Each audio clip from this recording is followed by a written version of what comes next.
Hi, I'm Virgie Rodriguez, and this is A Race of Your Own, where we talk about how inspiration leads to resilience. And today's guest, I'm really excited to have because I've known her for a long time, and she's amazing.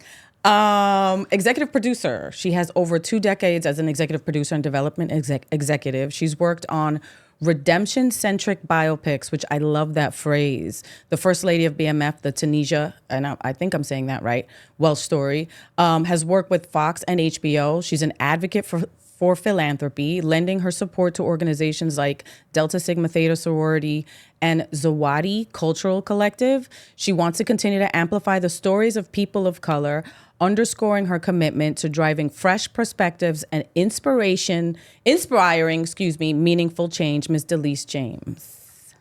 Hi. Welcome. Thank you. Yes, You make me sound so good. Because you are. Because you're amazing. Hello. Yeah. Hi. It's good to see you. Likewise. I know. It's been a minute. I know. And we started out as dancers in New York City together. We were doing our thing. Doing our thing. 5, and here 6, you are. 7, 8. 5, 6, 7, 8ing. And here you are. I know. Proper Hollywood executive producer. Girl, it's been a journey. Please discuss. Divulge. So, I mean, your credits and what you do, you know, you also, I kind of want to start. Did I say that right? Tonesa? Is that right? It's Tonesa. Tonesa, excuse me. Yeah. Okay. Tonesa Welch Story. You know, and I like redemption-centric biopics. I love that. Yeah. I love that. And so I started out because I co-created and executive produced a series called American Gangster Trap Queens on BET Plus. Yes. And we tell the stories of women who've run criminal empires, and it runs the gamut. Everybody thinks it's just drugs. I've seen a couple episodes. It's not just drugs. Fascinating. Yeah, we tell white collar crime stories. We're like into healthcare fraud. We're like You cover all of it. we cover everything. And so as a result, some of the stories are really good, but you're only covering like 42 minutes, right, in an episode. And so some of the episodes have been so good and rated really well, and so we've been turning them into feature films. That's amazing. Yeah, And that's so amazing. we've done 3 so far. You've done 3, yeah. And I think I picked that one up just because I know a lot of people have talked about BMF. People are obsessed. They know that story. They are That's obsessed. a very like it hits home for a lot of people because they just really know that story. Yep. And you know, wanting to amplify stories of color and people of color, specifically even women of color. And I didn't even there's look, I try to get through everybody's credits. I know I didn't touch on all of them. And you know, the Trap Queen. Yeah. I've seen a couple of those and I think that it's fascinating. And so just kind of like take us through what, you know, I talk a lot about being inspired, staying inspired, and then the resilience that comes with that. And because of the industry that you're in, shifting from something like being a dancer, being on the road, being whatever, and then moving into production. Yeah. Right. And actually getting stuff placed and getting those stories heard. Yes. So what have you found? And we'll dive into it too, because the industry is changing so much and a lot of independent filmmaking and independent projects is what it's necessary it's right kind now. of where it's going, right? Yeah. Or at least that's what we see. Yeah. Where do you feel for you, like kind of when that pivot happened for you, right? Like being like, okay, I was a dancer, I love that. And you're still in the industry, but then you went and started producing. So my story is a little different because I started out at HBO. Right. So went to college, TV production was my major. Yep. I think at the time it was called something like electronic journalism. Okay. Like crazy. Interesting. I know. Electronic I journalism? know. I don't know Really? who came up with that. Shout out to Hofstra. Shout out to Hofstra. Okay. And so I worked after I graduated college, got a job at HBO in New York, worked there for 3 years. And so hadn't thought about dancing, never wanted to be a starving artist. Right. Like I was very anti that. Like kudos to the people who were doing it. Shout out to my performer sisters and brothers. Right. But I was like, nah, I can't do it. Right. And so after like my 3rd year at HBO, I was getting a little disillusioned. Various reasons. I was like, is this my purpose? Is this what I'm supposed to be doing? I'm pouring my heart into it. I'm not seeing the results. What's next? Someone hipped me to like a network marketing company. Shout out to Tag Team Marketing. Shout out Tag Team. Yeah. And that actually gave me the courage and the income to be able to leave that job at HBO and to start figuring out like who I am. I was 24. I was like, who am I? What do I want to do with my life? I'm going to hang out and do this network marketing thing for a while and we'll see what happens. Right. And so there was a point where somebody introduced me to Tony Robbins. Right. Nice. And they were like, we got to go to these Tony Robbins seminars. We got to get our personal growth together. Nice. I'm a young girl from the Bronx, grew up in an environment. We all know what that looks like. Shout out South Boogie Bronx. Down. Shout out to the Boogie Down. So we all know what that looks like, right? We've heard it wasn't a great environment. My parents did a great job. I was loved, all the things. But in terms of my mentality and having a positive mindset and a growth mindset, I did not have that. Mm-hmm. And so going to Tony Robbins events, reading Les Brown's books, those things poured into me in a way that helped me to dream bigger than where I was. Tony had an event where he was like, write down everything you've ever wanted to do in your life. Mm-hmm. Everything. Don't judge yourself. Don't think about it. Just close your eyes and write. It was like 1 a.m. We had been at the event for like 12 hours. I was dying. You were like, I can't. There's a lot of personal growth. I know. And I opened my eyes and the thing at the top of my list was to be an NBA dancer. And I had forgotten it was something I'd always wanted to do. I did. You did? Yes. Why didn't I know that? I know. Did I know that? I don't know. And so I hadn't danced in years. Yeah. Went home. There was like a boot camp. The Knicks were having a boot camp. Did that. And then went on and did the audition and got the job. That's it. Nice. Crazy. Knick City dancer? Yes. Nice. It was a crazy culture shock for me. And like everybody had danced forever. Yeah. And it was trial by fire. It was hard as heck.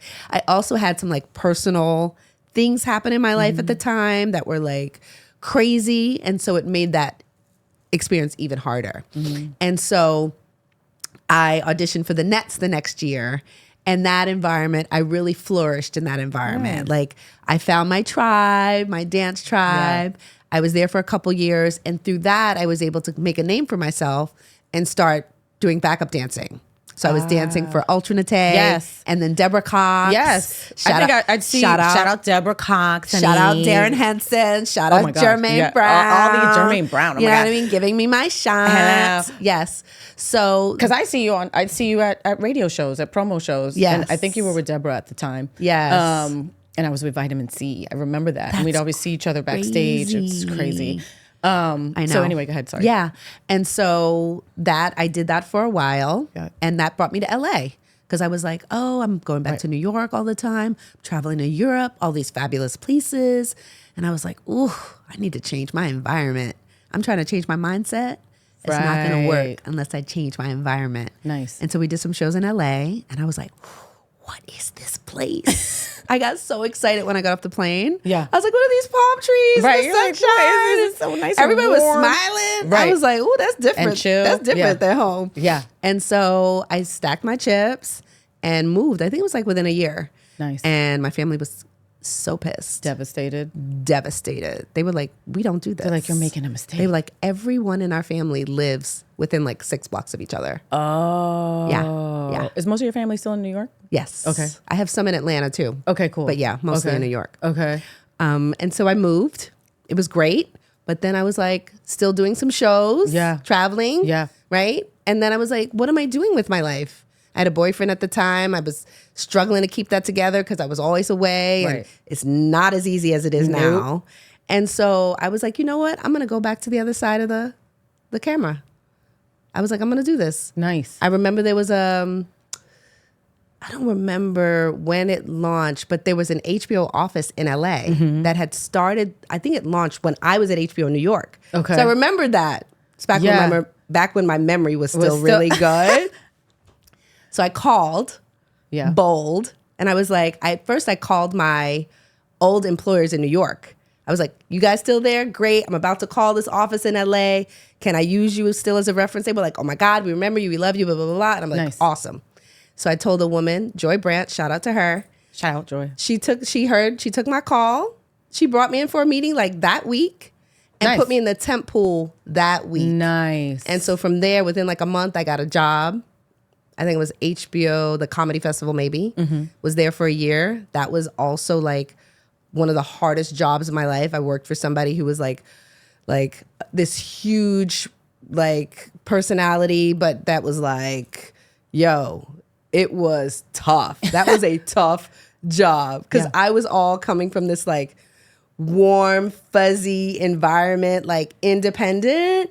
And he was a very challenging person to work for. Nice. Yeah. But it's in those moments, right? So it sounds like, for me, kind of hearing it back, it's about taking a risk, right? But it's also about like having this confidence in yourself, saying, I think I'm just going to reach out. I think I'm good enough to and maybe that was the Tony Robbins thing, like that personal growth moment where you were like, I think I'm good enough to at least reach out and be like, hey, I can, I've worked here before. You bet on yourself and you took that chance on yourself.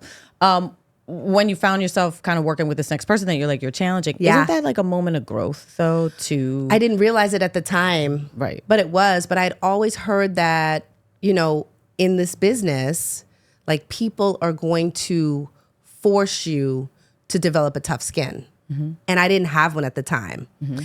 My Knicks experience was that. Yeah. Like I was like, oh my God, what is happening? Yeah. And so this job was very similar. And I was like, oh my God, like I guess I have to develop a tough skin in order to survive in this business if I really want to be in it. And I had to learn also that you have to learn when to say goodbye. And so I was lucky that the HBO environment was such a family environment and I was really loved there.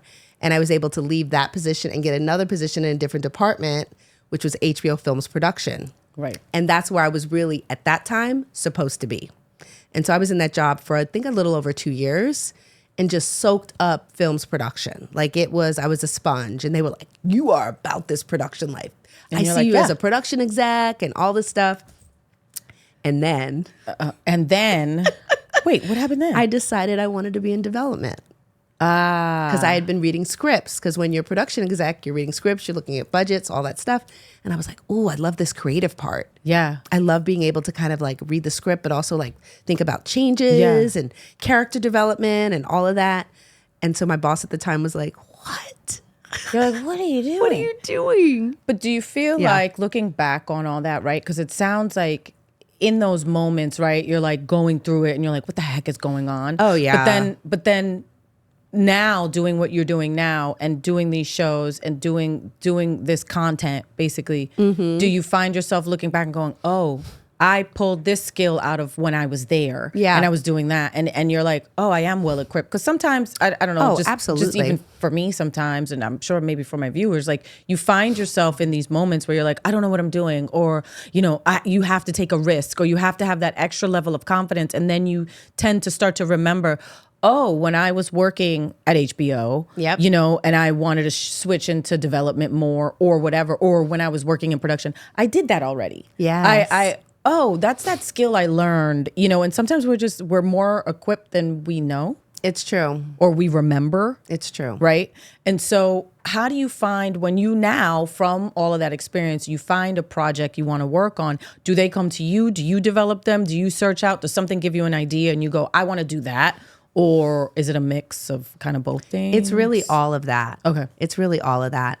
In my last position, I was running development for Judge Mathis's production company. Yeah. We had a deal at Warner, and so we developed all kinds of mostly unscripted content. Did you work with him one-on-one, like proper, like one-on-one? Oh, absolutely. Yeah, it was him and me, basically. Wow. Okay. Like I had a part-time assistant, but we were basically partners, right? Wow. So he hired me to basically be an idea factory. Nice. Come up with ideas and execute them. Nice. That's what he needed. And does he do he does a lot of, is it more like the legal, like in that legal kind of law and crime, or crime, like what is? So what's interesting is that people have known him for a long time because of the court show, right? Like he's been on, I think it's like 27 seasons or something at this point. Yeah, a long time. Yeah, a long time. And so our goal was to really expand his brand, which we did with American Gangster Trap Queens, and even like another show called Beyond the Pole, right? Like, which is about exotic dancers who want to get off the pole, but it's really about their redemption journey, right? And like redefining themselves and like female empowerment. Yeah.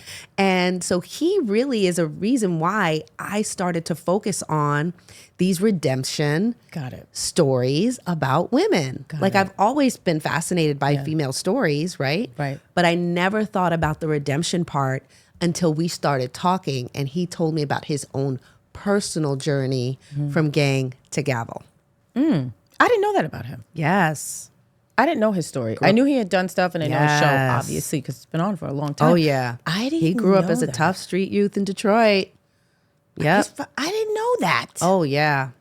See, Yep. now And then like went on, got his GED. I want to talk to him. Can we get him on the show? Okay. Anyway, We can ask. We can talk later. He's super busy saving the world. I'm sounds like it, but see, it's people like that are fascinating, right? And then again, back to sure, when you work with HBO, people like that must rub off on you, right? Where you're saying, yes, I want these redemption stories, and we're seeing a lot of that now. Yeah, right. We're seeing that the narrative is like kind of this empowerment stuff.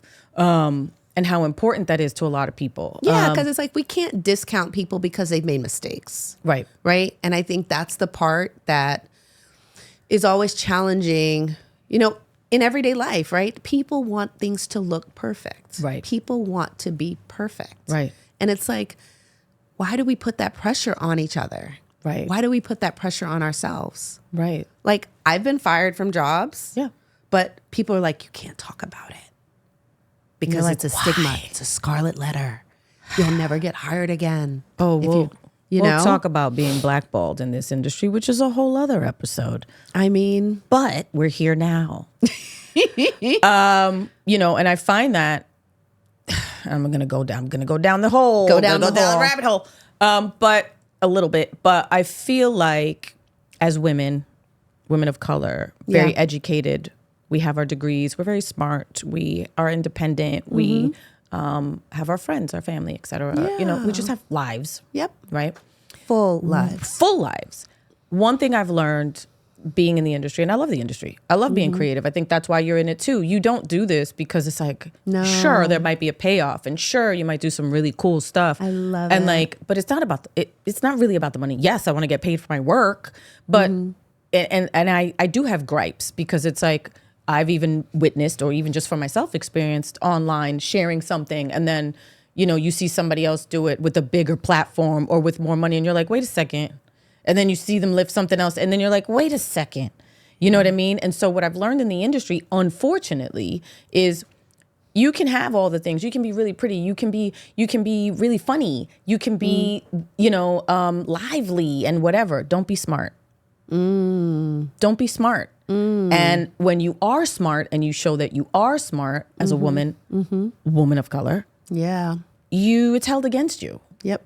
And that sucks, right? It does suck. So finding and seeing what you're doing, and you're doing it on your own, and you're moving the needle in that sense, and then you work with someone like Judge Mathis, who is saying, no, I want these redemption stories. I want to tell the other side. It's inspiring. 1,000%. It's inspiring to know that there's a man at that level saying, I want to tell these stories. I want you to help me. Yes. Here, come here. And is not threatened by your smartness. Right. Is actually saying, I'm encouraging it. That's right.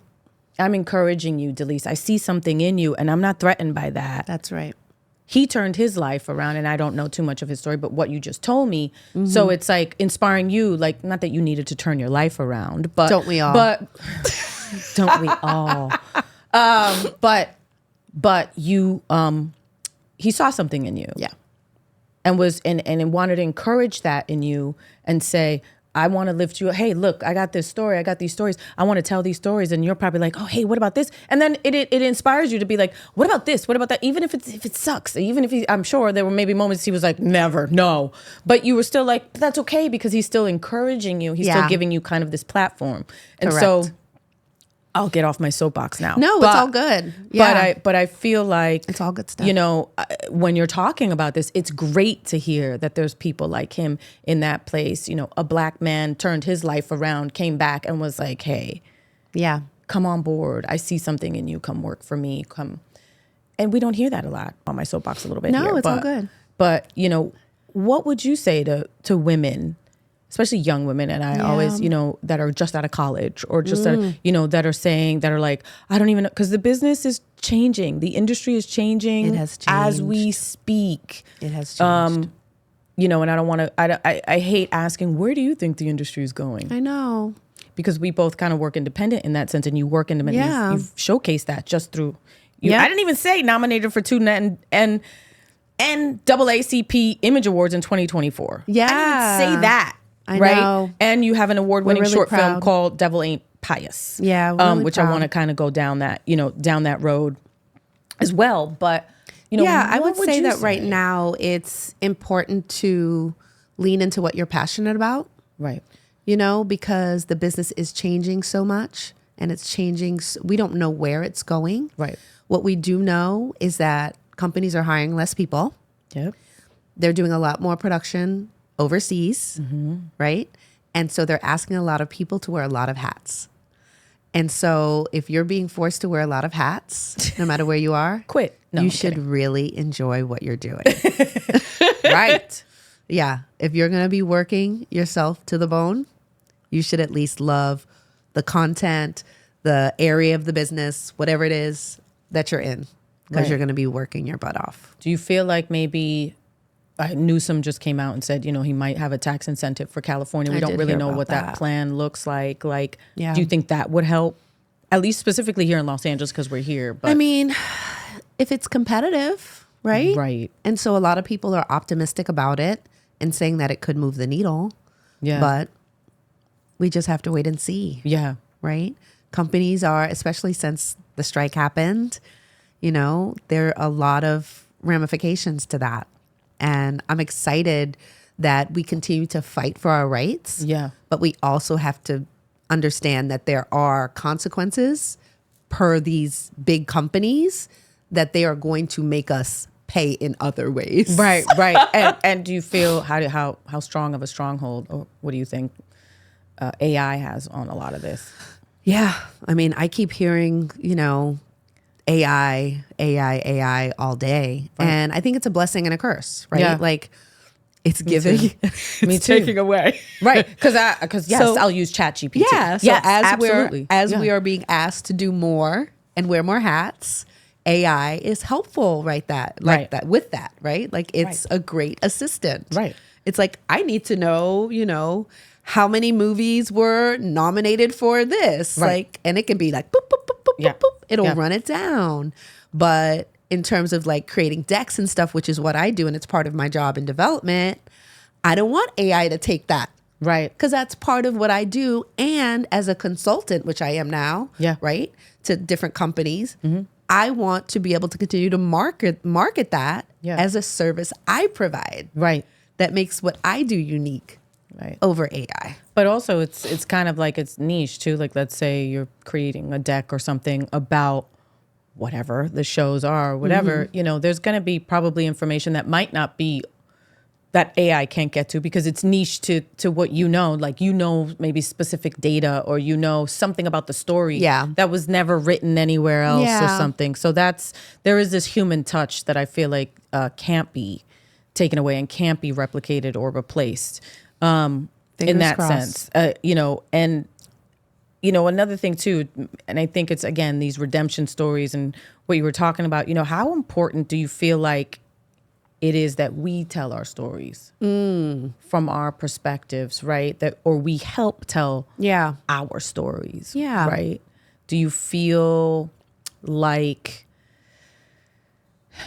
that's, you know, because again, and I've talked to you about this and you've seen, you know, we Yeah. both have worked on short films, Yes. and, you know, getting that immediate feedback about something that you're passionate about, you know, is so important, because sometimes, again, viewers that are out there that might be thinking like, well, I want to work on something. I've never shot anything. Yeah. Right. And we have our phones now. We can shoot anything on our phones, even Magical. 4K on our phones. Right. Magical. So what would you say to those filmmakers that are like, but I have nothing to say, but I want to do it, right? The importance of like, there's got to be something in your story, Yeah. you know, about you being a dancer and then you going to corporate and then being like, well, I think I'm going to go back to being creative, you know? Yeah. There's something fun about that, or somebody would resonate with it, right? Yeah. Like, how important do you feel that is?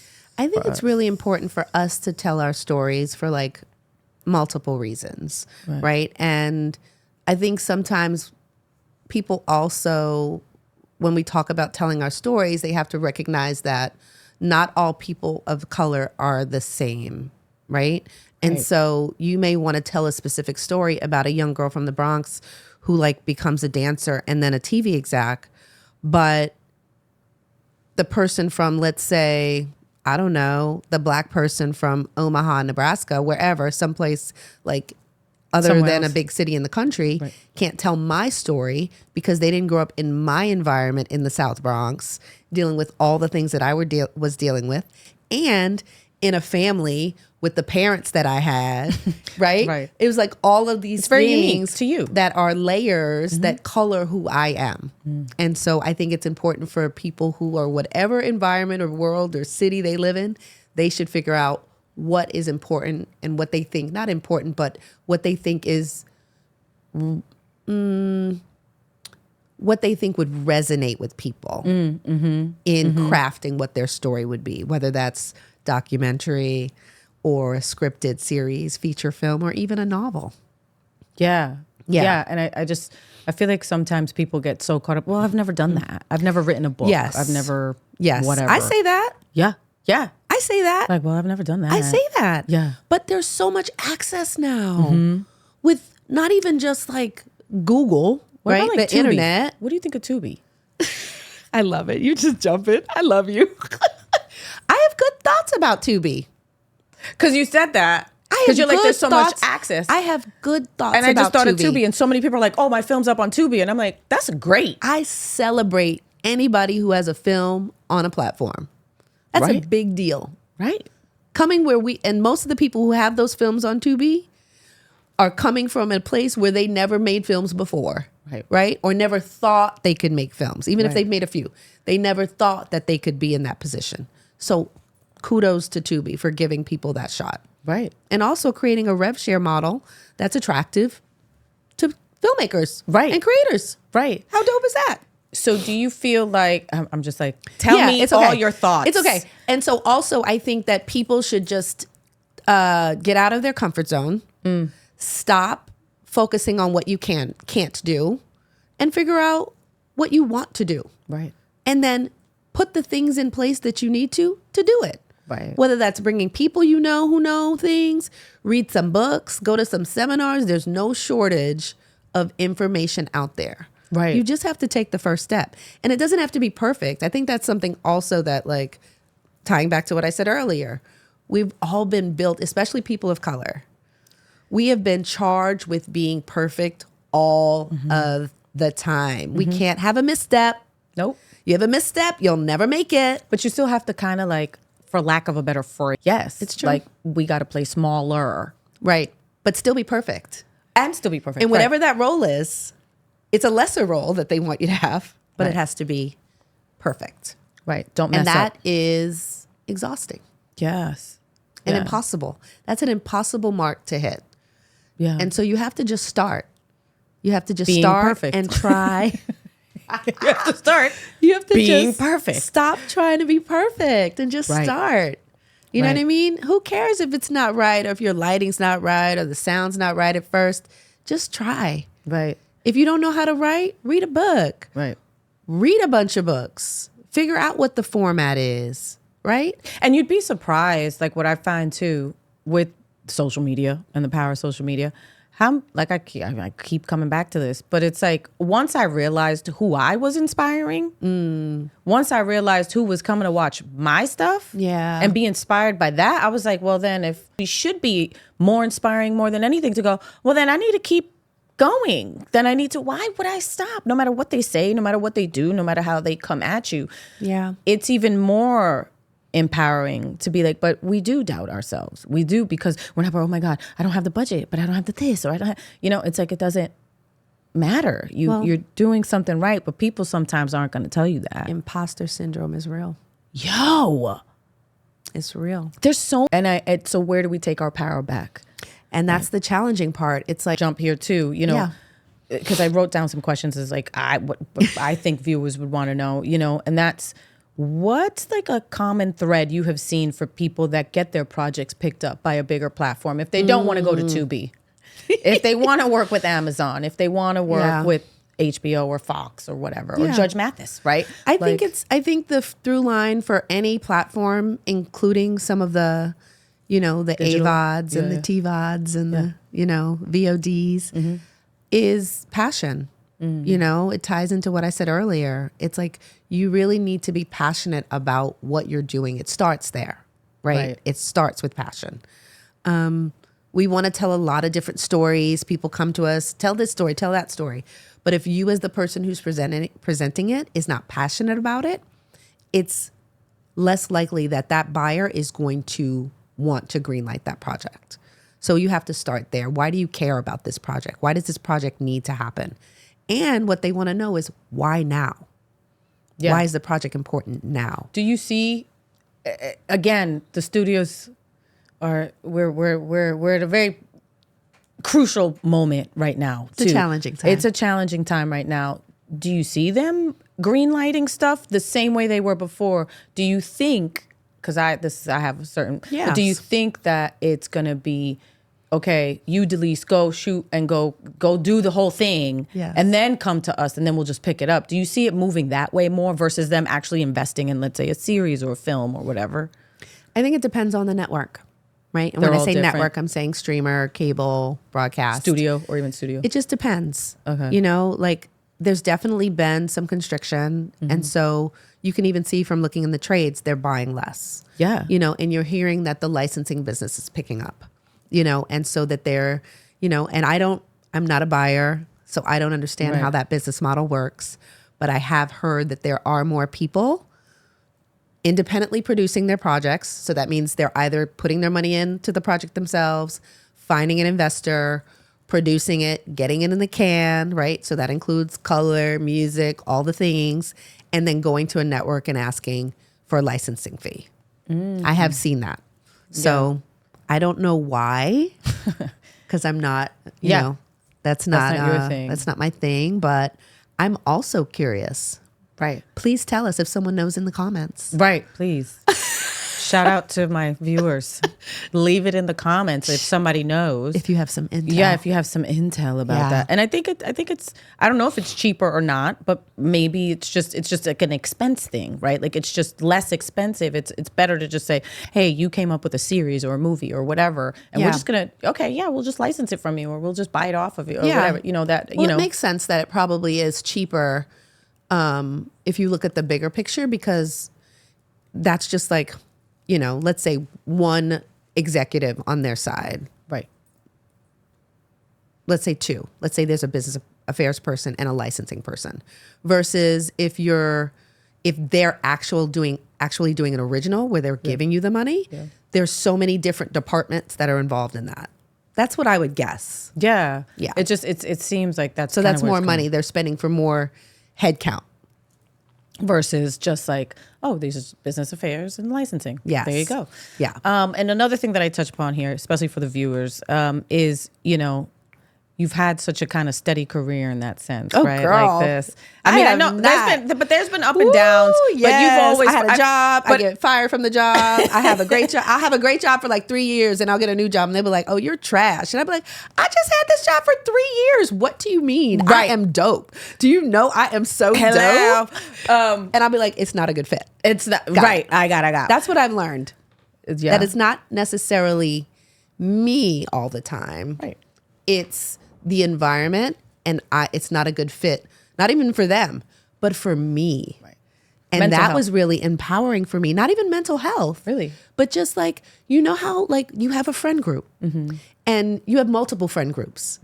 Some friend groups, you can be yourself, you're funny, you're all the things. And there are other friend groups where you don't feel as much yourself. It's the same. It's the same with jobs.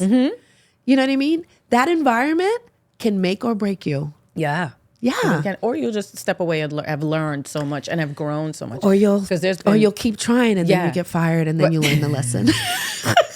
That's usually me. And they're like, I'm no. usually like all in. Right. And I'll keep pushing, like try to push like, it up the "But hill.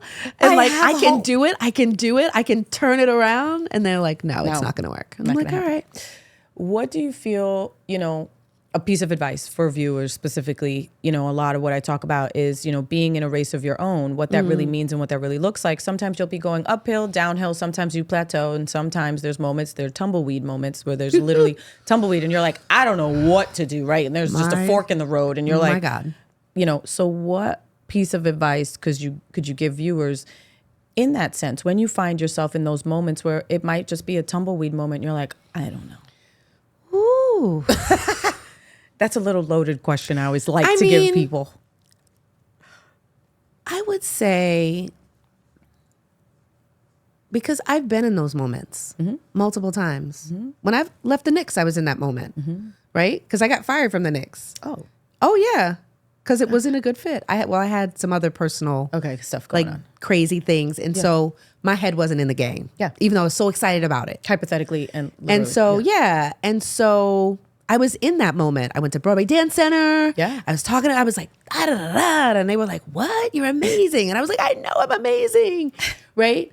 And so I stayed open to opportunity, and I was transparent and talked about it, and that led me to the Nets because someone was like, "I've heard amazing things about this director of the Nets, and she would be a great. I think would be awesome," and it turned out to be incredible. Nice. Like one of the most life-changing experiences of my career was being on that Nets dance team. Nice. Yeah. I still have friends from that team to this day. Nice. Like it was a moment. But I was in the tumbleweeds. And if I would have just been like, "Oh, I'm not going to dance anymore. I'm going to go back to HBO. It's over. Yeah. I'm not talented." Right. And I had to be like, "No, I was talented enough to like book that daggone job out of 400 women. Right. I'm talented. Right. It just wasn't a good fit." And sometimes we forget, we take it personal and we stay. 1,000%. And we stay in our emotions. 1,000%. We stay in our and emotions. you can't. You have to recognize who you are and just be like, "I'm going to bring that to the next job." Yeah. Yeah. And be dope. The resilience of it, right? Absolutely. Finding the inspiration to stay resilient. And that's something that to me is a gift. It's a blessing. And if you're very aware of it and you give thanks and you're grateful, for having just even a talent and having the experience. Because now when I look back on something, when it happens like that, I just go, that wasn't for me. Yeah. It wasn't for me. I didn't even fit. You're right. And sometimes you just take it so personal. Like, what do you mean? I was an older dancer. And so at the time, that was also a thing. And I didn't realize it, right? Right. I was like, I'm dancing with most of these women who are younger. Yeah. And I think at the time I was 27, 28. Yeah. And no one knew that. Yeah. And so I had all this other real life stuff happening in the background. And I couldn't share it because I couldn't relate to them. Right. So I couldn't even be honest and open to be like, this is what's happening. And so that's what I learned also that I do now. I'm way more transparent with friends and employers and all the people in my life because what do I have to lose? Either you're going to accept the totality of me or none of me. Yeah. That's it. I feel like transparency is huge. Being who you are, which boils down to authenticity. Yes. And being really who you are and being resilient in that sense of saying, I don't care what anybody thinks. And I think that helps your storytelling. Yeah. Because the more authentic you can be with yourself, the more honest and authentic you can be with your audience. Yes. And the stories that you're trying to tell. And the audience picks it up. Oh, 1,000%. The audience picks it up. The audience resonates with it, whether they want to support your project or not, or support you, in that sense. It doesn't matter because it resonates and it you're right. I think they read it, they pick up on it. And they're like, oh, wow, well, that's really real. And I think more now than ever, people really talking about authenticity and, celebrity culture and how it's shifting and how people are viewing celebrities now is great to see because people don't want to fall into the trap anymore. You know, they want realness. Absolutely. And you're right. They will pick up on it. I've been saying authenticity forever. I've been saying that forever. I'm like, it's all about authenticity. And if you're not authentic, people will see right through it and they won't buy into it. Yeah. Thank you, Delece, so much You're for being welcome. here. Where can we find you? What do you have coming up next? So I have a short film that I produced that is award-winning. I'm so excited. We didn't talk too much about it. I know. It's called earlier. The Devil Ain't Pious. Yeah. And there's a bit of a buzz about it, Nice. which is really excited. We've won an award. We've been nominated for a few others. Yay. And so I've been promoting that. We have a couple of festivals still on deck this year. Nice. One called the SE Manly. That is going to be, it'll be in LA. LA. Okay, cool. And then another one called the Santa Clarita Film Festival. Yeah. And that'll be, we're excited about that. I'm Nice. also part of a group called the Board Squad. And we do charcuterie board events. And we also are launching a podcast soon. Ooh, nice. So you can follow that at the Board Squad. The Board Squad. Okay. Do you do Yes. charcuterie events like for the public? Or? Yeah. We're going to be doing that. We're launching our first one in February. Oh my God, amazing. Yeah. I'll definitely be there. Yes. Thank you And so I much. think that's it. Oh, and we have a new season of American Gangster Trap Queens When loading. does that start? We don't have a Top date of the yet. year. No, you're okay. Probably And mid- you have, is that a full season? Will that be a It'll full? be a full season. Oh, that's exciting. Oh my God. That I show's great. know. I was and I sucked just into it. wrapped production on a new feature Nice. based on one of our stories called, well, I can't tell you the title, but it's based on the life of one of our transgender trap queen. What? Her name is Dwen Curry. Work. She calls herself the original Gigi, Work, which is the original. original gay gangster. Work. Yes. Gangster. Yes. Yes, It's Gigi. juicy. Ooh, I want her here. too. Oh, Okay. she would love that. Oh my Really? God. Absolutely. She's in LA. She is in LA. Yeah. We'll talk after. Yeah. So I have all that coming up. Very excited. And that- I have a book I co-authored. Nice. What's the title? I didn't have that info. How to be the greatest assistant ever. Nice. I like it. I like it. And I have a podcast that we are launching, that we just launched called Pro Tips and Pearls. Nice. And it's like a companion to that.